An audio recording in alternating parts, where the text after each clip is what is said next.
Hello everyone. Today we are going to make an analysis of the play Riders to the Sea. And this play was written by James Synge. He was an Irish playwright. James Synge, his full name was Edmund John Millington Synge. He was born in 1871 and he died in 1909.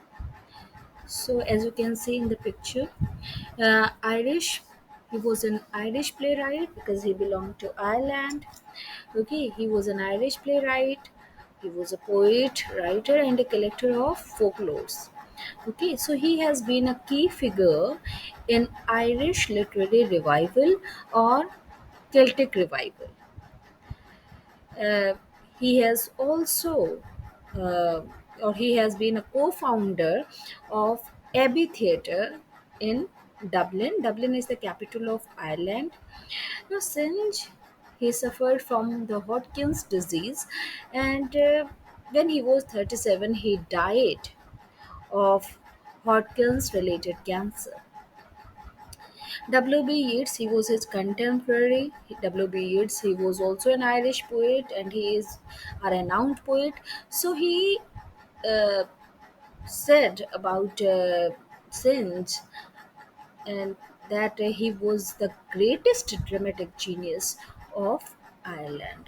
तो आज हम बात कर रहे हैं हम एक हमारे कोर्स में एक प्ले प्रिस्क्राइब्ड है जिसका नाम है राइडर्स टू द सी। ये वन एक्ट प्ले है जिसको जेम्स सिंज जो आयरिश प्ले राइट थे, पोइट थे, राइटर थे और कलेक्शन करते थे फोकलोर्स का, जो कहानियाँ होती हैं, जो लोक कथाएँ होती हैं, उनको ये कलेक्ट करते थे।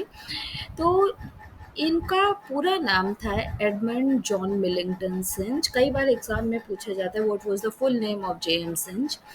और इनका जब हम लाइफ स्पैन देखते हैं तो ये 1871 में ये इनका जन्म हुआ था और 1909 में 1909 में इनकी मृत्यु हुई थी। ये की फिगर रहे हैं आयरिश लिटरेरी रिवाइवल के, या हम जिसको दूसरे कहते हैं केल्टिक रिवाइवल, जिसमें जो आयरलैंड था वो कहीं न कहीं जो उसकी संस्कृति है उससे उसकी वो जो भी पहचान है जो है उसको वो एक्सेप्ट करता है। एक तरीके का नेशनलिस्ट फर्वर था उसमें और अपने यहाँ ही अपनी ज़मीन से जुड़ी हुई चीज़ों को वो का को वो जो है देखता है और उसको सेलिब्रेट करता है, अपनी सांस्कृतिक पहचान को वो सेलिब्रेट करता है। तो वो को-फाउंडर भी रहे एबी थिएटर के। एबी थिएटर डबलिन में है, जिसके में को-फाउंडर क्यों, क्योंकि उनके साथ और भी लोग थे, जैसे डब्ल्यू.बी. यीट्स थे जिनका पूरा नाम था विलियम बटलर यीट्स, और दूसरे उनके साथ थे लेडी ग्रेगरी। तो इन लोगों के साथ उन्होंने एबी थिएटर डबलिन में स्टार्ट किया। सिंच जो थे वो हॉटकिंस डिजीज़ से पीड़ित थे और जब वो 37 साल के थे तभी उनकी हॉटकिंस से जो रिलेटेड जो कैंसर था उससे उनकी मृत्यु हो गई।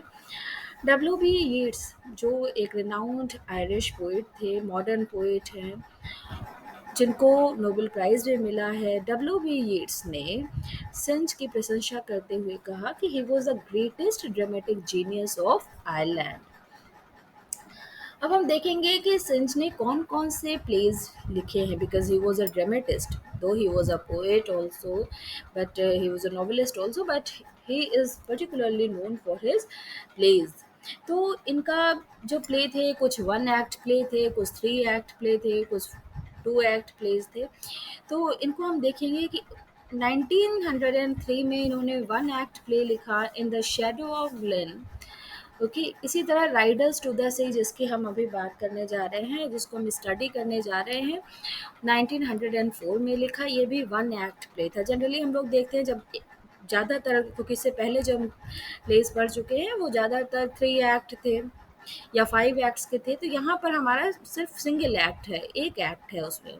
ठीक है, वेल ऑफ द सेंट्स इन्होंने 1905 में लिखे। इसमें देखिए 3 एक्ट्स थे। The tinkers wedding 2 act play थे, डेड्रर ऑफ सोरो 3 एक्ट प्ले था, when the moon had set ये 2 एक्ट प्ले था। इसके अलावा इन्होंने नॉन फिक्शनल वर्क भी लिखा जिसका नाम था द अरान आइलैंड।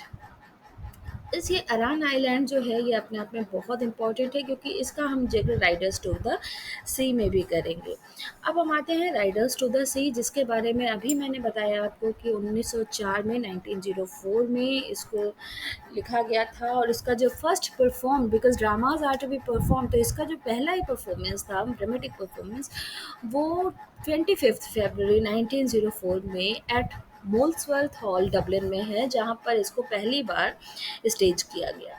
अब इसकी सेटिंग कहाँ की setting in the Aran island में है। अरान आइलैंड एक ग्रुप है कई ढेर सारे द्वीपों का जिसमें से एक उसमें एक द्वीप है जिसका नाम है इनिशमान, दूसरा है इनिशमोर और एक और द्वीप है जिसका नाम भी इसी तरह से है, मुझे अभी ध्यान नहीं आ रहा है फ़िलहाल।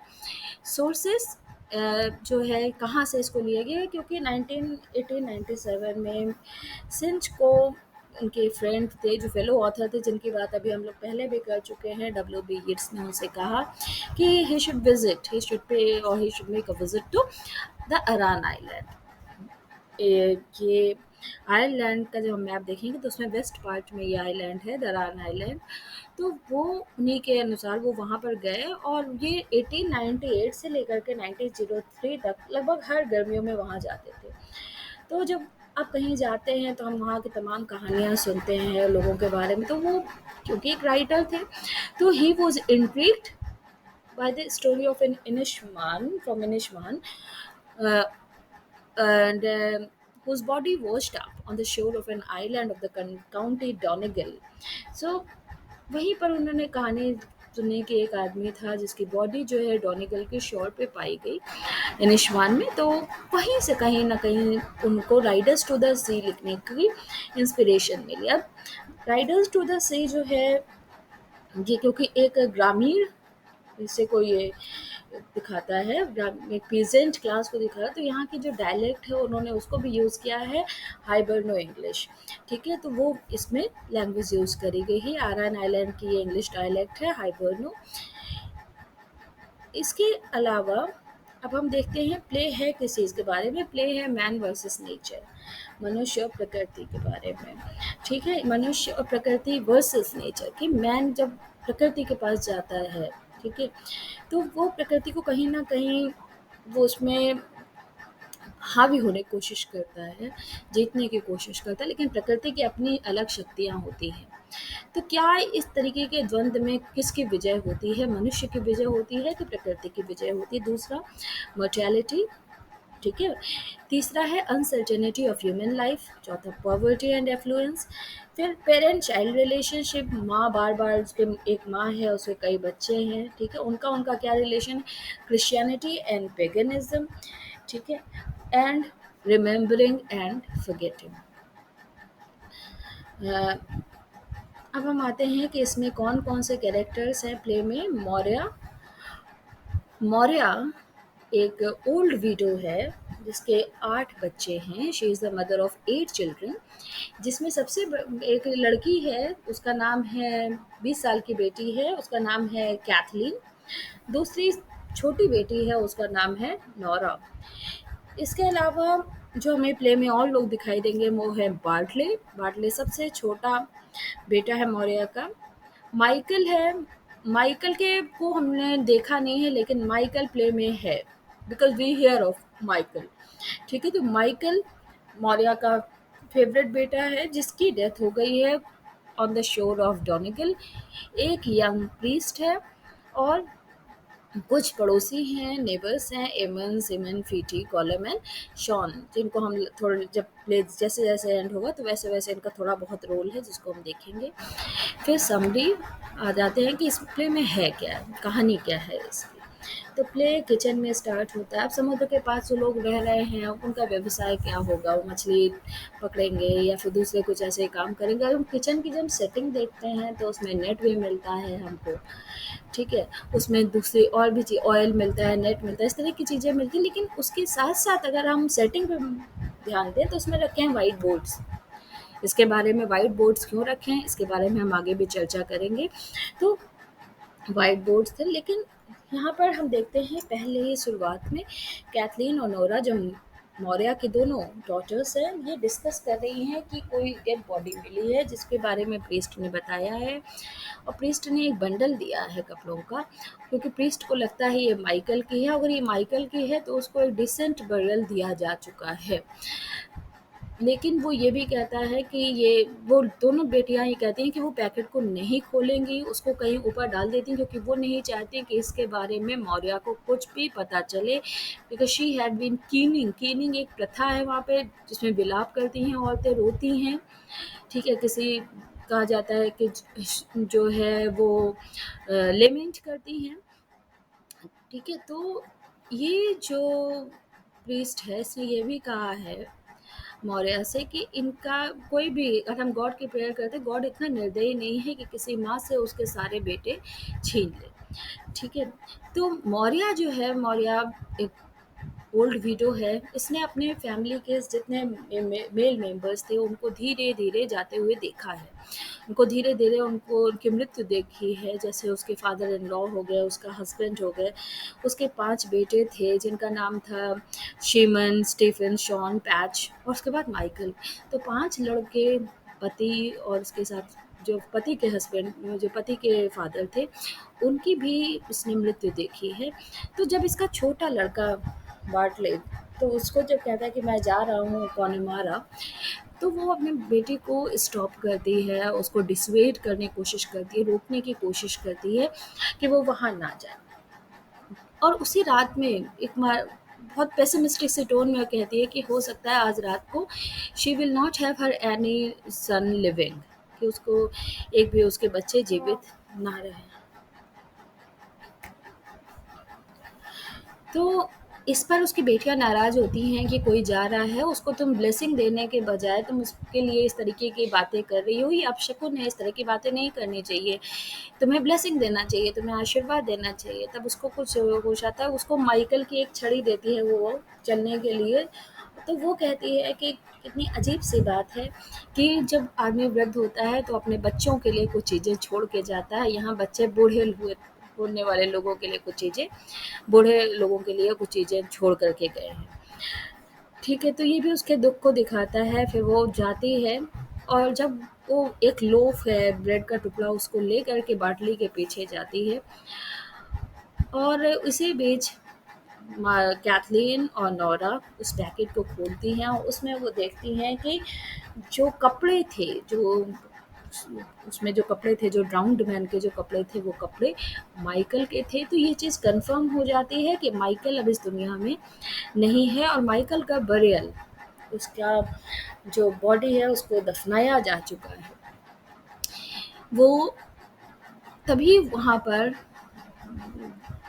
जो है मौर्य वापस आती है और मौर्य कहती है कि उसने देखा कि माइकल का घोस्ट जो है, वो माइकल एक साफ सुथरे कपड़े पहने हुए है, वो ग्रे पोनी पर है और उसके आगे वो पीछा कर रहा है बाटली का, जो रेड कलर के पोनी पे गया हुआ है, और जाकर के उसने उसको धक्का दे दिया। ये बहुत स्ट्रेंज सा एक विज़न था जो उसने देखा और फिर उसे पता चलता है कि बाटले की भी मृत्यु हो गई है, ठीक है? फिर क्योंकि माइकल का एक बरियल माइकल का बरियल हो चुका है, माइकल को दफनाया जा चुका है। अब हम लोग बात जो कर रहे थे व्हाइट बोर्ड्स की, व्हाइट बोर्ड को इस्तेमाल किया जाता है कॉफ़िन बनाने के लिए। तो कहा, जब वो लोग कॉफ़िन बना रहे थे तो उसने कहा नेल्स कहाँ हैं? तो उसने कहा मैंने तो नेल्स के बारे में सोचा ही नहीं। अब नेल्स भी यहाँ पे एक सिंबल है। नेल्स इस बात का सिंबल है, फाइनलिटी का सिंबल है। जब कॉफ़िन में नेल्स लगा दी जाती है तो कॉफ़िन के अंदर आदमी बंद पूरा, ठीक है, उसका मतलब वो आदमी चला गया बिल्कुल। तो नेल्स कहाँ है, उसको कुछ नहीं, वो याद नहीं करना चाहती, वो भूल रही है। तो एक उसकी साइकोलॉजिकल स्टेट है, उसको भी वो शो करता है। फिर मारिया मौर्या ये भी कहती है कि जिस कॉफ़िन को जो माइकल के लिए बनाया जा रहा था, वो कॉफ़िन, वही वाइट बोर्ड सब बाटले के कॉफ़िन के लिए इस्तेमाल होंगे। और या लास्ट में कहती है कि उसने धीरे धीरे करके अपने घर के सारे मेल मेंबर्स को मृत्यु के हाथ मृत्यु को सौंप दिया। धीरे धीरे एक एक करके सारे जो उसके मेल मेंबर्स थे वो चले गए। अब ये समुद्र, ये अब उसका कोई भी नुकसान नहीं पहुंचा सकता, अब वो सुकून में है।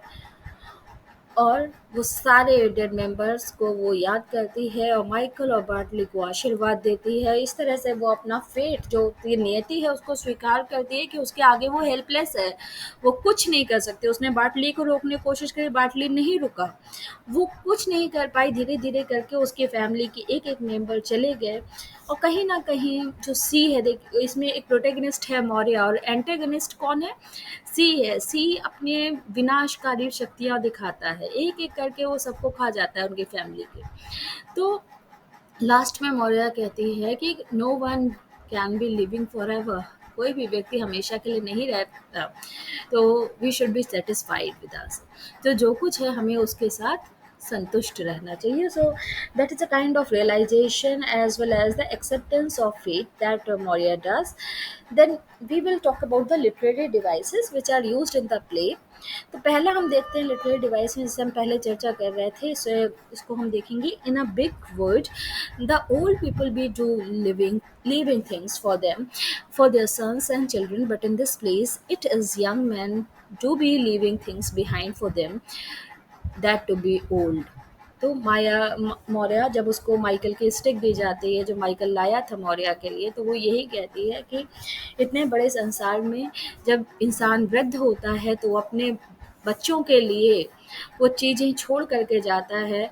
और यहाँ देखो कि किस तरह के हालात हैं कि जो युवा लोग हैं वो बूढ़ों के लिए कोई ना कोई चीज़ छोड़ करके गए हैं। तो इसमें कहीं ना कहीं एक दुख भी है। फिर दूसरा, बाटली की मृत्यु। बाटली के लिए जब प्रीस्ट ने कहा था कि भगवान इतना निर्दयी नहीं हो सकता कि एक माँ से उसके सारे बच्चे छीन ले, लेकिन जब हम रियलिटी देखते हैं तो उसका अपोजिट होता है। बाटली भी सरवाइव नहीं करता है और बाटली की भी मृत्यु हो जाती है, और मौर्य के कोई भी बेटे जीवित नहीं रहते। और मौर्य, जो माँ हमेशा आशीर्वाद देती है, वो अपने बच्चे को आशीर्वाद देना भूल जाती है। अब इसमें कई सिंबल्स भी यूज़ करे गए हैं, और सिंबल्स जो है वो हमेशा अक्सर पूछे जाते हैं कौन कौन से सिंबल्स यूज़ करें गए हैं। तो सबसे पहले हम बात करेंगे टाइटल्स की, इसके टाइटल की। तो टाइटल है इसका, वो है राइडर्स टू द सी।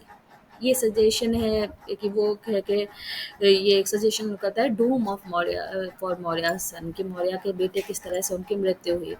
जैसे एक्सोडस है ओल्ड टेस्टामेंट में, तो उसमें फेरो के जो हॉर्समैन थे, उनको जो भाग रहे थे इजराइल, उनके फ्ली कर रहे थे, उनके पीछे उनको भेजा गया और ये बताया गया कि उनके रास्ते में उनकी मृत्यु हो गई। तो इसका टाइटल कहीं ना कहीं उस बिब्लिकल स्टोरी से इंस्पायर्ड है। जैसे इसमें कुछ लाइन्स हैं एक्सोडस के, sing to the Lord for he has triumphed gloriously, the horses and his riders he had thrown into the sea. So riders in the sea, riders, okay, riders to the sea. फिर दूसरे symbols क्या है, Maurya as a symbol of Mother Mary. Mother Mary, अगर हम कई बार उनके image देखते हैं तो हाथ में वो अपने क्राइस्ट को लिए रहती हैं। क्राइस्ट जो उनके बेटे थे जीसस, उन्होंने अपनी पूरी लाइफ ह्यूमैनिटी के लिए जो है ह्यूमैन को कुर्बान कर, ह्यूमैनिटी के वेलफेयर के लिए वो सोचते रहे। और उसके बाद वो जो है उनको क्रूसीफाई किया गया, ठीक है।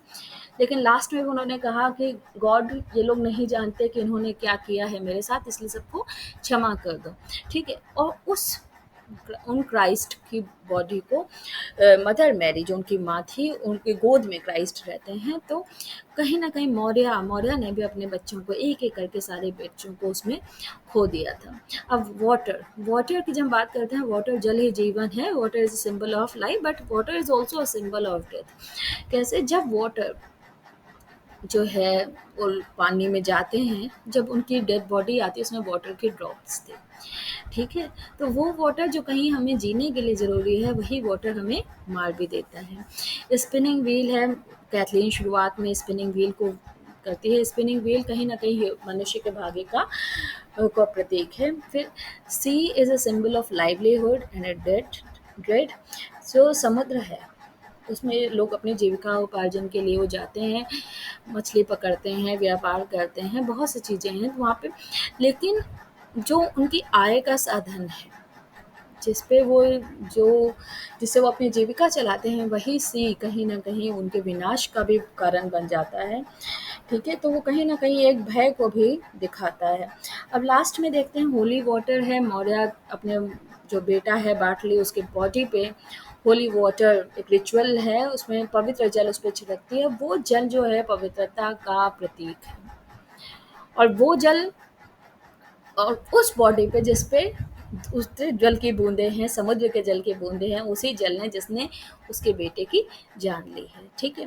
फिर मौर्य जो है वो देखती है कि बाटले रेड पोनी पे है और उसके पीछे माइकल जो है वो ग्रे पोनी पे आ रहा है साफ सुथरे कपड़े पहन करके उसका पीछा करते हुए। तो रेड जो कलर होता है, कलर का भी जो है वो भी सिंबल है। कलर शो करता है कि जो माइकल है उसका वो जो ग्रे कलर है, ग्रे कलर एक दुःख का प्रतीक होता है, शोक का प्रतीक होता है, उदास रंग है। वहीं दूसरी तरफ रेड कलर को हम देखते हैं, वो लाइफ का प्रतीक है, स्ट्रेंथ का प्रतीक है। तो वो जो ग्रे कलर है, वो पीछे रेड कलर के पीछे आ रहा है और कहीं न कहीं बाद में उसको नॉक डाउन कर देता है, गिरा देता है, ठीक है? इसके बाद एक बात और करेंगे वो है नंबर 9 एज ए सिंबल। 9 जो है जब हम होली बाइबल की बात करते हैं तो ट्रिनिटी की बात करते हैं, तो ट्रिनिटी में का तिगुना 9, ठीक है? तो जब 9 हो जाता है तो मिस्ट्री और टेरर को वो इवोक करता है। अब मौर्य जो है वो अपने बेटे माइकल के लिए 9 दिन रोई, ठीक है? उसके घर के 8 लोगों की मृत्यु हो गई और नमी अगर वो कह रही I will not be living after them, तो वो भी उसकी भी डेथ होगी, तो she would be 9th one. और मौर्य रिकाउंट करती है कि जब उसके सन पैच की डेथ हुई थी, तो उस वक्त वहाँ पर जब वो बैठी थी बाटली के साथ, तो वहाँ पर 9 औरतें आई थी, जिसको वो ऐसे कहती है कि I had seen if edit there women and 3 women 4 women coming there and they crossing themselves। तो दूसरी एक डिवाइस यूज हुई है illusion. Maurya speaking very slowly, I have seen the fearfulest thing any person has seen since the day bride Dara had seen the dread man with the child in his arms।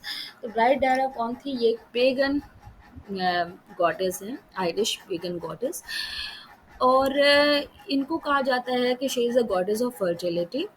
इनका बेटे के साथ एक युद्ध हुआ था गॉड गोबेनाई का, जो तो जब ब्लिज़र्ड ने देखा कि उसका बेटा उसकी डेथ हो गई है, तो वो बैटल फील्ड में जाती है, उसको पकड़ती है, रोती है कि और उसके जो रोने और विलाप की जो आवाज़ थी, वो काफ़ी दूर तक सुनी जा रही थी, ओके?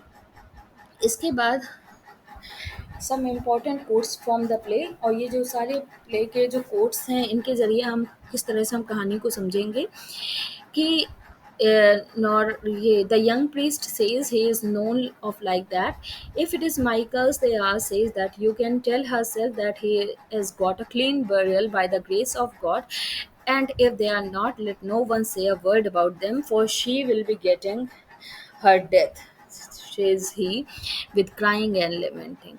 तो उसने कहा कि प्रीस्ट ने बताया है कि अगर ये माइकल के कपड़े हैं तो इसका मतलब माइकल का डिसेंट बरियल हो चुका है, ठीक है? और मौर्य को इसके बारे में पता नहीं चलना क्योंकि अभी वो रो रही है, ठीक है?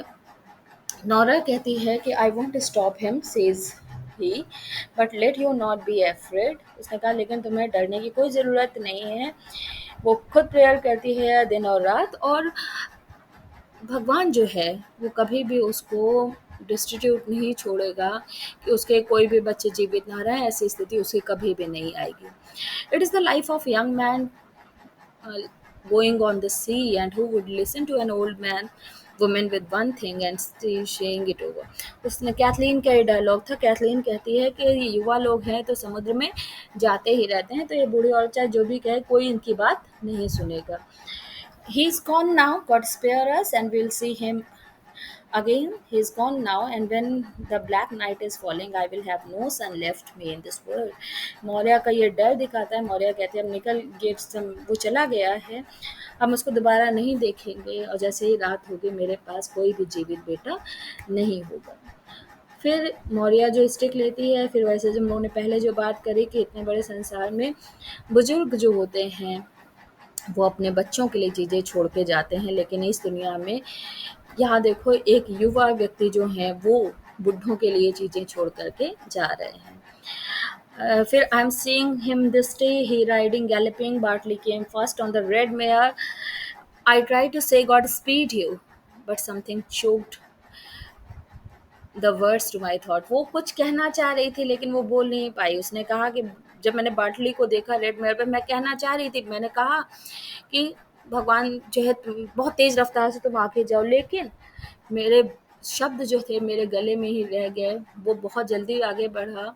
The blessing on God on you, says he, and I could say nothing. I looked up then, I crying the grey pony, and there was Michael upon it with fine clothes on him and new shoes on it. फिर तो मैं उसने एक strength सा vision है, यहाँ super natural element की बात कर सकते हैं कि उसने देखा माइकल की जो आत्मा थी वो स्वच्छ कपड़े पहने थे, सफ़ेद अच्छे साफ जूते पहने थे, ग्रे पोनी पे सवार थी, और वो जो बाटली था जो लाल पोनी पे सवार था उसके पीछे वो जा रही थी। फिर लास्ट में it is not it isn't that I haven't prayed for you, Bartley, to the Almighty God. It isn't that I haven't said prayers in the dark night till you wouldn't know what I would be saying, but it is greatest rest I will have now. It's time, surely it is the greatest rest I will have now. The birds sleeping in the long nights after the Samhain. If it's only a bit of it float, we do have to eat. And maybe a fish that would be stinking. उसने कहा अभी कुछ भी नहीं है लेकिन फिर भी एक सुकून है। क्यों सुकून है? कहा कि ऐसा नहीं है बाटली, मैंने तुम्हारे लिए प्रेयर नहीं करी, मैंने सबके लिए प्रेयर करी, ठीक है, लेकिन मैं तुम्हें कभी ये पता नहीं चलेगा। मुझे सुकून है, ठीक है। और उसके बाद एक और दूसरा है, Michael has a clean burial in the far north by the grace of the Almighty God. अब इतना सब कुछ होने के बावजूद वो ईश्वर पर उसके विश्वास अभी भी है, ठीक है। माइकल का उसने कहा एक फार नॉर्थ में उसका बरियल हो चुका है, उसको दफनाया जा चुका है। बार्टली के लिए फाइन कॉफिन भी होगा, वाइट बोर्ड्स जो रखे थे उसका कॉफिन बनेगा और एक ग्रेव होगी। इसके आगे हम और क्या चाह सकते हैं? No man at all can be living for ever. कोई भी इंसान हमेशा के लिए नहीं रहता। वी मस्ट बी सेटिस्फाइड, हमें भी संतुष्ट रहना चाहिए। अब राइडर्स टू द सी की बात करते हैं। अक्सर लोग कहते हैं ट्रेजिडी है, ट्रेजिडी जिसके बारे में हम लोग पहले भी जान चुके हैं। एरिस्टोटल की डिफिनेशन भी पढ़ा हम लोगों ने ट्रेजिडी की, एडिपस रेक्स की बात करी, शेक्सपियर की भी ट्रेजिडीज़ की बात करी। मॉडर्न और ये जो हम इसकी बात करते हैं इसको ट्रेजिडी में, तो इसमें हम देखते हैं एरिस्टोटल की ट्रेजिडी से थोड़ा डिफरेंट है। The play is regarded as the masterpiece by many critics is a tragedy, tragedy of a rural people. Rural means ग्रामीण लोग हैं इंसान के, उनकी ट्रेजिडी है। ह्यूमन सफरिंग को शो करती है, कैथार्टिक इफेक्ट हैं उसके। तो इसी वर्ड एक क्रिटिक थे, उन्होंने कहा, जो क्रिटिक थे उन्होंने कहा कि one act tragedy must be rank as Synge's greatest achievement and perhaps the only true tragedy in modern literature. तो आधुनिक जो लिटरेचर है उसमें एक उनके इसी वर्ड के हिसाब से एक सच, मतलब एक सत्य ट्रेजिडी है ये, क्योंकि ये जो है लास्ट में पिटी ऑफ टेरर, पिटी और टेरर जिसको एरिस्टोटल कहते थे कैथार्टिक इफेक्ट है, तो वो इसमें इवोक होता है। उसकी प्रोटैगनिस्ट है मौर्य, जिसके पास एक टाइम हैप्पीनेस थी। कब हैप्पीनेस थी? जब उसके फैमिली में उसके हस्बैंड अलाइव थे, उसके बाकी फैमिली मेम्बर्स अलाइव थे, तो एक टाइम उसके लाइफ में हैप्पीनेस थी। लेकिन अब वो क्या है, उसकी लाइफ में सिवाय सफरिंग के कुछ नहीं रह गया है। वन बाय वन उसके घर के सारे मेल मेम्बर्स की डेथ हो गई। अब यहाँ पर कोई ह्यूमन हमारा कोई विलन नहीं है। क्या है विलन? नेचर, नेचर की फोर्स सी। सी एंटेगनिस्ट है। सी धीरे धीरे करके उसके फैमिली मेम्बर्स को वो जो है उनकी मृत्यु हो गई है। ठीक है? तो मौर्य ने सब कुछ गँवाने के बावजूद भी वो ईश्वर से अपना विश्वास नहीं हटाती है, और लास्ट में एक बहुत ही यूनिवर्सल सी लाइन है कि no man at all can be living forever, कि कोई भी व्यक्ति हमेशा के लिए नहीं रहता। वी मस्ट बी सेटिस्फाइड, हमें संतुष्ट रहना चाहिए। ओके, तो इस तरह से आज हम लोगों ने इसका एनालिसिस किया प्ले का riders to the sea, which was written by J M Synge. Okay, thank you for watching.